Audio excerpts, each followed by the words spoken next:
Beryllium అనేటువంటిది central ఆటమ్గా ఉంటుంది. Beryllium యొక్క పరమాణు సంఖ్య అనేటువంటిది 4.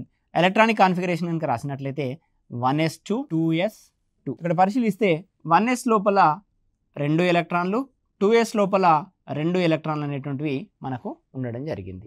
అంటే ఇప్పుడు ఈ బెరీలియంకి ఎప్పుడైతే కొంత శక్తిని ఇచ్చినట్లయితే ఈ బెరీలియం అనేటువంటిది ఎగ్జైటెడ్ స్టేట్ ఎలక్ట్రానిక్ కాన్ఫిగరేషన్ని పొందడం జరుగుతుంది. ఎగ్జైటెడ్ స్టేట్ ఎలక్ట్రానిక్ కాన్ఫిగరేషన్లో కూడా మనకి 4 ఎలక్ట్రాన్లే ఉండడం జరుగుతుంది.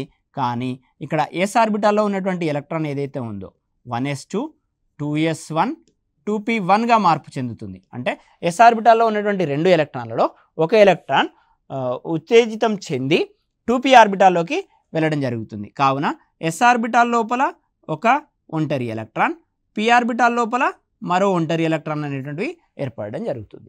ఈ విధంగా s ఆర్బిటాల్ లోపల ఒక ఒంటరి ఎలక్ట్రాన్, p ఆర్బిటాల్ లోపల ఒక ఒంటరి ఎలక్ట్రాన్ అనేటువంటిది ఏర్పడడం జరుగుతుంది. ఇప్పుడు వీటిని మనం సమరూప పరమాణు ఆర్బిటాల్ అని పేర్కొనడం జరుగుతుంది. ఎందుకు అనంటే ఈ s ఆర్బిటాలు, p ఆర్బిటాలు రెండు కూడా 2వ కక్షకు చెందినవి, రెండు కూడా ఒక్కొక్క అన్పైర్డ్ ఎలక్ట్రాన్ని, ఒక్కొక్క ఒంటరి ఎలక్ట్రాన్ని కలిగి ఉన్నాయి.